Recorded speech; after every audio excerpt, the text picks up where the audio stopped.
शंकरराव मोहिते महाविद्यालय अकलूज राज्यशास्त्र विभाग भाग 1 मध्ये आपल्या सर्वांचं मनपूर्वक स्वागत आणि धन्यवाद. मित्रांनो, मी डॉक्टर विश्वनाथ महादेव आवड, राज्यशास्त्र हा विषय शंकरराव मोहिते महाविद्यालयामध्ये शिकवित आहे. आपण या आजच्या व्याख्यान सिरीजमध्ये नेमका राज्यशास्त्र विभागामध्ये अभ्यासक्रम काय असेल आणि ती कशा पद्धतीनं वाटचाल आपण पुढे करणार आहोत याची चर्चा या ठिकाणी आजच्या व्याख्यान सिरीजमध्ये करणार आहेत. आपल्या सर्वांचं पुनश्च एकदा मनपूर्वक स्वागत आणि धन्यवाद.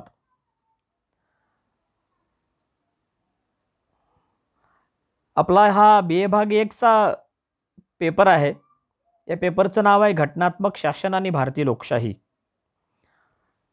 2 वर्षापूर्वी या पेपरचं नाव होतं भारतीय शासन आणि राजकारण, पण विद्यापीठ आणि UGCच्या गाईडलाईननुसार किंवा त्यांच्या दिलेल्या मार्गदर्शक तत्वानुसार आपल्या पेपरचं नाव या ठिकाणी बदललं गेलं आणि भाग 1 साठी हा अभ्यासक्रम जसा भाग 1 किंवा राज्यशास्त्राला अनुकूल आहे किंवा योग्य आहे, तसाच हा स्पर्धा परीक्षेसाठी सुद्धा अतिशय महत्त्वाचा आहे.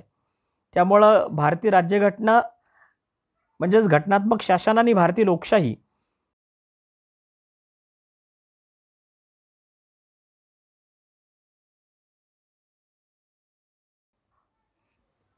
दोन सेमिस्टर प्रामुख्याने आपण चर्चा करणार आहोत. पहिल्या सेमिस्टरमध्ये पहिलं प्रकरण आहे. त्या प्रकरणाचं नाव आहे संविधान सभा आणि संविधान, म्हणजेच भारतीय राज्यघटनेची घटना समिती आणि भारतीय राज्यघटना. आता या पहिल्या प्रकरणामध्ये 3 मुद्दे आपल्याला चर्चा करायचे आहेत. ते म्हणजे या संविधानाचं तत्वज्ञान नेमकं काय आहे, या संविधानाचा सरनामा नेमका काय आहे आणि या राज्यघटनेची किंवा संविधानाची वैशिष्ट्ये काय आहेत. संविधान किंवा राज्यघटना दोन्हीपैकी कोणताही शब्द आपण त्या ठिकाणी वापरू शकता. महत्त्वाचा मुद्दा या ठिकाणी आपण चर्चा करणार आहोत तो म्हणजे संविधानाचं तत्वज्ञान. आता संविधानाच्या तत्वज्ञानामध्ये काय येतं, तर भारतीय राज्यघटना कशी तयार झाली, कोणत्या मुद्द्यांचा, कोणत्या घटकांचा, कोणत्या घटनांचा, कोणत्या राजकीय विचारांचा या भारतीय संविधान निर्मितीच्या पाठीमागं प्रभाव आहे, ते आपल्याला या संविधानाच्या तत्वज्ञानामध्ये पाहावं लागतं. म्हणजे 1857च्या उठावापासून ते अगदी 1947 पर्यंत, किंबहुना राज्यघटनेची अंमलबजावणी 1950 साली सुरू झाली, तिथपर्यंतची संविधान सभा कशा पद्धतीनं वाटचाल करत गेली, त्या वाटचालीचा म्हणजे भारतीय राज्यघटनेच्या ऐतिहासिक वाटचालीची भूमिका आपल्याला या प्रकरणामध्ये चर्चा करावी लागणार आहे. दुसरा मुद्दा तो म्हणजे भारतीय राज्यघटनेचा सरनामा किंवा संविधानाचा सरनामा. आता याला सरनामा किंवा प्रास्ताविक किंवा उद्देशपत्रिका, काही यापैकी कोणतंही नाव आपण वापरू शकतो. मित्रांनो, आपण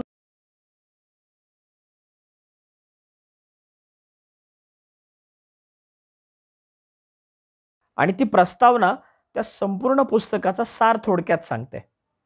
तसंच संपूर्ण भारतीय राज्यघटनेचा सार थोडक्यात सांगण्याचं काम सरनाम्यानं केलेलं आहे आणि म्हणून भारतीय राज्यघटनेचा सरनामा याला उद्देशपत्रिका असंही म्हणतात किंवा प्रस्तावना, प्रास्ताविक असंही या ठिकाणी म्हटलेलं आहे. तो नेमका काय आहे याबद्दलची भूमिका या प्रकरणात आपण चर्चा करणार आहोत. त्याचबरोबर महत्त्वाचा प्रश्न या प्रकरणामधला आपला आहे तो म्हणजे भारतीय राज्यघटनेची वैशिष्ट्ये, basic features of Indian constitution. म्हणजे कोणत्या व्यवस्थेला, ती राजकीय असो, सामाजिक असो, आर्थिक असो, संघटनात्मक असो किंवा कशाही पद्धतीची व्यवस्था असो, सिस्टीम असो, त्या सिस्टीमला, त्या व्यवस्थेची काही वैशिष्ट्ये असतात आणि त्याच्यावर ती व्यवस्था शोभून दिसते किंवा त्या वैशिष्ट्यांच्या आधारित ती व्यवस्था ओळखली जाते. तशीच भारतीय राज्यघटनेची काही महत्त्वाची वैशिष्ट्ये आहेत. आपण एकूण 15 ते 17 वैशिष्ट्य या प्रकरणात भारतीय राज्यघटनेची पाहणार आहोत. ती कोणती आहेत आणि कशा पद्धतीची आहेत ते आपल्याला या ठिकाणी या प्रकरणात चर्चा करायची आहे. दुसरं प्रकरण आपलं या ठिकाणी या अभ्यासक्रमातलं आहे ते म्हणजे भारतीय नागरिकांचे अधिकार आणि कर्तव्य. मग भारतीय नागरिकांना कोणते अधिकार दिलेले आहेत? कलम 14 ते 32 मध्ये मुक्त समतेचा अधिकार, स्वातंत्र्याचा अधिकार, शोषणाविरुद्धचा अधिकार, धार्मिक स्वातंत्र्य, संपत्तीचा अधिकार आणि घटनात्मक उपाययोजनांचा अधिकार असे मूलभूत अधिकार भारतीय नागरिकांना आहेत. त्याची चर्चा या ठिकाणी करणार आहोत. अधिकाराच्या बरोबरीनं नागरिकांना असणारी कर्तव्यही आपल्याला अभ्यासायची आहेत. मूळ भारत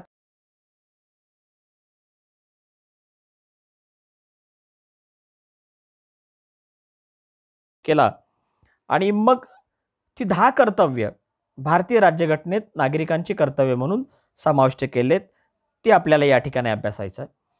या दोन्ही मुद्द्यांच्या बरोबरीनं मार्गदर्शक तत्व, directive principle of the state, याला राज्याच्या धोरणाची मार्गदर्शक तत्व असं म्हणतात. राज्याचं धोरण कसं असावं आणि ते कशा पद्धतीनं अंमलात आणलं पाहिजे या पद्धतीची मार्गदर्शक तत्व घटनाकारांनी भारतीय राज्यघटनेत लिहून ठेवलेली आहेत. आणि मग ती सामाजिक, राजकीय, आर्थिक, न्याय, परराष्ट्र धोरण या विषयीची आहेत. म्हणजे सामाजिक क्षेत्रात राज्यानं कोणती भूमिका घ्यावी, आर्थिक क्षेत्रात कोणती भूमिका घ्यावी, राजकीय क्षेत्रात कोणती घ्यावी, न्यायविषयक कोणती घ्यावी, परराष्ट्र धोरण कसं असावं याबाबत मार्गदर्शन करण्याचं काम या तत्वानं केलेलं आहे किंवा या कलमाने केलेलं आहे. त्यामुळे त्या मार्गदर्शक तत्वांची भूमिका आपल्याला दुसऱ्या प्रकरणामध्ये चर्चा करावी लागणार आहे. तिसरं प्रकरण आपण अभ्यासणार आहोत तो म्हणजे केंद्रीय कायदे मंडळ आणि कार्यकारी मंडळ. आता याच्यामध्ये सत्ता विभाजन आणि सत्ता संतुलन हा महत्त्वाचा भाग येतो आणि ती चर्चा या ठिकाणी करावी लागते. आता कायदे मंडळामध्ये 2 सभागृह भारतीय व्यवस्थेमध्ये आहेत. ती म्हणजे लोकसभा, राज्यसभा. या दोन्ही सभागृहाची रचना, अधिकार आणि कार्य, मग लोकसभा सदस्यत्वासाठी लागणारी पात्रता, कार्यकाल, त्याचे अधिकार, त्याचा सभापती, त्या सभापतीचे अधिकार, तसेच राज्यसभेचा सभापती, राज्यसभेचं सदस्यत्व, त्याची पात्रता, त्याचे अधिकार आणि कार्य, ही भूमिका या प्रकरणात कायदे मंडळामध्ये आपण तपासणार आहोत. त्याचबरोबरीनं कार्यकारी मंडळ, सत्ता संतुलन मधला दुसरा जो महत्त्वाचा विभाग आहे तो म्हणजे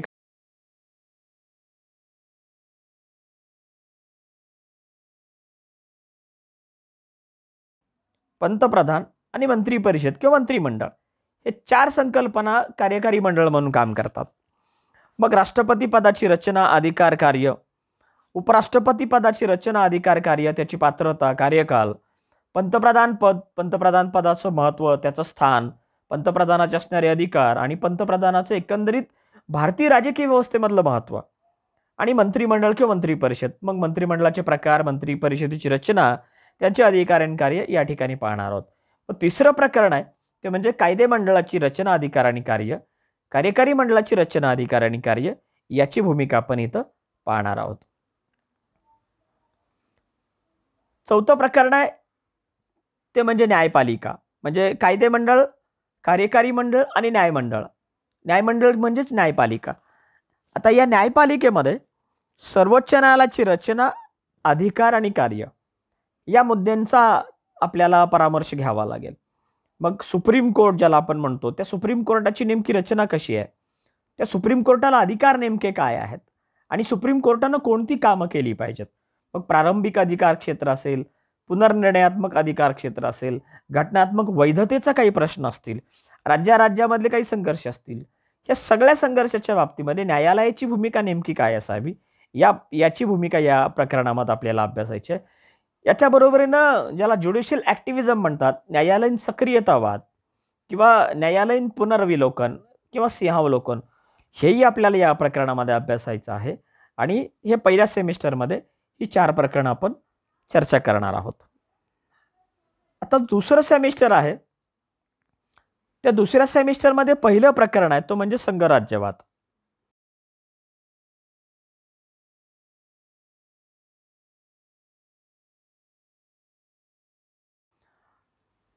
केंद्राचे अधिकार कोणते आणि घटक राज्यांचे अधिकार कोणते याच्यासाठी भारतीय घटनेमध्ये अधिकारांची विभागणी केलेली आहे, म्हणजे अधिकारांची वाटणी केलेली आहे की बाबा केंद्र सरकारचे कोणते अधिकार असतील आणि घटक राज्यांचे कोणते अधिकार असतील.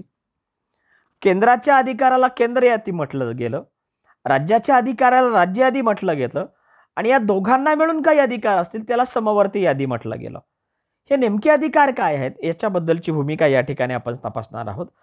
आणि या केंद्राच्या आणि राज्याच्या संबंधातूनच निर्माण होणारे संघर्ष, त्याच्यासाठी नेमल्या गेलेल्या विविध प्रकारच्या कमिट्या, आयोग आणि त्यातूनच केंद्राला असणारे आणीबाणीविषयक जास्तीचे अधिकार 356 कलम असेल, 352 असेल किंवा 360 असेल, या कलमाच्या आधारे आणीबाणी लागू करण्याचे जे अधिकार केंद्र सरकारला दिले जातात त्या अधिकारानं घटक राज्यांच्या अधिकारावर जास्तीत जास्त मर्यादा घालण्याचा प्रयत्न केंद्र सरकारनं कायम केलेला आहे. तो काही आत्ताच नाही तर स्वातंत्र्य कालखंडापासून आत्तापर्यंत गेल्या 70-75 वर्षामध्ये अनेक वेळा वापरला गेला. मग हा आणीबाणीचा अधिकार काय आहे आणि मग त्या आणीबाणीच्या अधिकाराची भूमिका आपण दुसऱ्या सेमिस्टरमध्ये पहिल्या प्रकरणात आपण अभ्यासणार आहोत.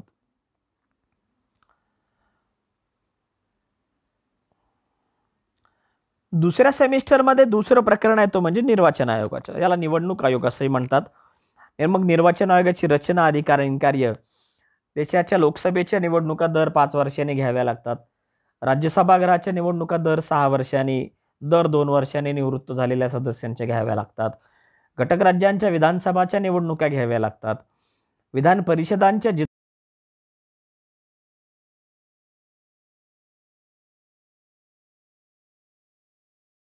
या देशातल्या सगळ्या निवडणुका घेण्याचं आणि त्या निवडणुका निष्पक्षपाती यंत्रणेनं पार पाडण्याचं काम निर्वाचन आयोगाला करावं लागतं. आणि याच्यासाठी निर्वाचन आयोगाला काय अधिकार आहेत, तो कोणते अधिकार दिलेले आहेत, ही भूमिका या ठिकाणी आपल्याला तपासावी लागते. आणि त्यातूनच मग निर्वाचन आयोग कोणती कार्य पार पाडतो किंवा कोणती कार्य बजावतो या पद्धतीची भूमिका या प्रकरणात आपल्याला अभ्यासावी लागणार आहे, चर्चा करावी लागणार आहे.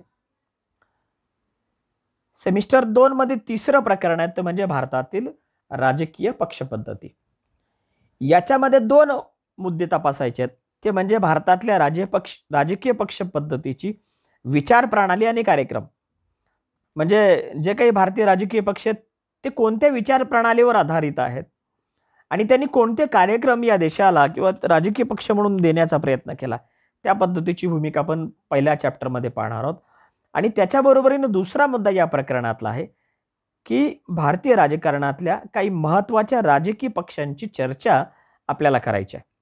मग ते कोणते पक्ष आहेत तर तो भारतीय राष्ट्रीय काँग्रेस, ज्याला आपण काँग्रेस म्हणतो, भारतीय जनता पक्ष ज्याला भाजपा म्हणतो, मार्क्सवादी पक्ष, बहुजन समाजवादी पक्ष आणि राष्ट्रवादी काँग्रेस, अशा पक्षांची चर्चा आपल्याला या प्रकरणात करायची आहे.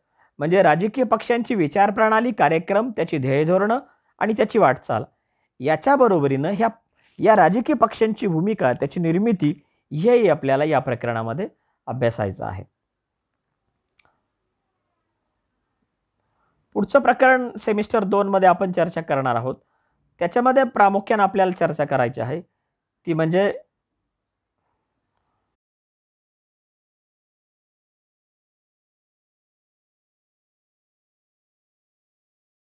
आव्हानं. नेमकी काय आव्हानं आहेत राष्ट्रीय एकात्मतेपुढे किंवा एकतेपुढं? तर 4 आव्हानाची आपण चर्चा करणार आहोत. त्याच्यामध्ये जात, धर्म, प्रादेशिकतावाद आणि जमातवाद या 4 मुद्द्यांचा भारताच्या राजकारणावर, राष्ट्रीय एकतेवर आणि एकात्मतेवर पडणारा प्रभाव आणि त्यातून निर्माण होणारी आव्हानं ती कोणती आहेत ह्याची भूमिका आपल्याला पाहायची आहे.